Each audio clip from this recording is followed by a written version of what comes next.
आज के ज़माने में इंसान की लाइफ के बहुत सारे दैनिक कार्य ऐसे हैं जो सैटेलाइट की हेल्प से पूरे हो पाते हैं। चाहे वो आपका टीवी देखना हो या फिर किसी से विदेश में बात करना हो या जीपीएस नेविगेशन, यहाँ तक कि रेडियो में गाने सुनना भी सैटेलाइट के द्वारा ही संभव है। इसी कार्य को करने के लिए अंतरिक्ष में हजारों सैटेलाइट्स हैं। लेकिन जब सैटेलाइट इतने सारे हैं तो आपके मन में ये सवाल तो जरूर उठता होगा कि आखिरकार सैटेलाइट है क्या, यह अंतरिक्ष में कैसे भ्रमण करती है, यह हमें कैसे सिग्नल भेजती है, और जब अंतरिक्ष में हजारों सैटेलाइट्स हैं तो यह आपस में क्यों नहीं टकराती, और जब ये खराब हो जाती है तो आखिरकार इसका होता क्या है। आज आपके सभी सवालों का जवाब इस वीडियो में मिलेगा, इसीलिए इस वीडियो को अंत तक जरूर देखिएगा। लेकिन इससे पहले अगर आपने हमारा चैनल अभी तक सब्सक्राइब नहीं किया है तो सब्सक्राइब कर लीजिए इस तरह की रोचक जानकारी पाने के लिए। सैटेलाइट अंतरिक्ष में एक ऑब्जेक्ट है जो अपने से बड़े ऑब्जेक्ट की एक समान स्पीड और निश्चित कक्षा में घूमकर परिक्रमा करता है। कृत्रिम सैटेलाइट या कृत्रिम उपग्रह की गति और कक्षा मानव द्वारा ही सुनिश्चित की जाती है, लेकिन कुछ सैटेलाइट ऐसी भी होती हैं जिसमें मानव कोई फेरबदल नहीं कर सकता, जैसे कि चांद, क्योंकि चांद एक प्राकृतिक उपग्रह है। हर ग्रह के अपने प्राकृतिक सैटेलाइट्स होते हैं, किसी के एक होते हैं तो किसी के एक से अधिक भी हो सकते हैं। सैटेलाइट यानी उपग्रह। अर्थ के पास अपना प्राकृतिक उपग्रह केवल एक है, वो है चांद। बाकी तो सब मानव द्वारा निर्मित कृत्रिम उपग्रह है। आपको बता दें, सैटेलाइट का साइज एक छोटे कंप्यूटर से लेकर एक बड़े एरोप्लेन तक हो सकता है। सैटेलाइट का साइज उसके कार्य पर निर्भर करता है कि उसे किस कार्य के लिए अंतरिक्ष में छोड़ा जा रहा है। इंसान को सैटेलाइट बनाने का आइडिया चांद को अर्थ की परिक्रमा करते देखकर ही आया था। सैटेलाइट बिना किसी फ्यूल के निरंतर स्पेस में अर्थ के चक्कर काटती रहती है। सैटेलाइट के बीच में एक कंट्रोल पैनल लगा होता है। यही कंट्रोल पैनल सैटेलाइट का सबसे मुख्य भाग होता है, जो सिग्नल रिसीव करता है और उसे आगे जाके ट्रांसमिट करके डिस्ट्रीब्यूट करता है। सैटेलाइट को एनर्जी सैटेलाइट के किनारे लगे बड़े बड़े सोलर पैनल से मिलती है। यह सोलर पैनल सूर्य से ऊर्जा लेकर चार्ज होते हैं। कंट्रोल पैनल में एक ट्रांसपॉन्डर भी लगा होता है जो सिग्नल को रिसीव करके उसे एम्पलीफाई करता है और फिर आगे ट्रांसमिट कर देता है।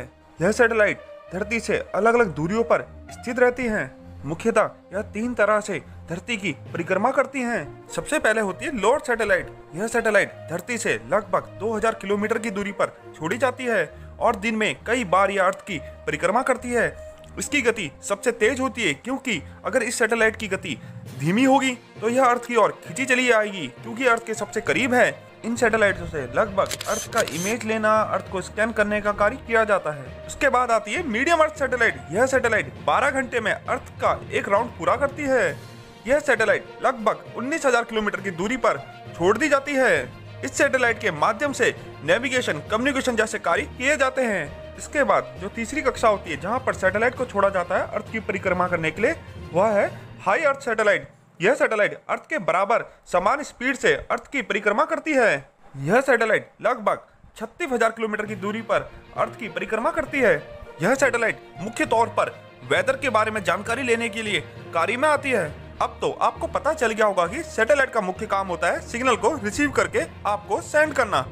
यहाँ तक कि हम अपने घर में टीवी में जो कुछ भी देखते हैं उससे पहले ब्रॉडकास्टर सैटेलाइट को सिग्नल भेजता है।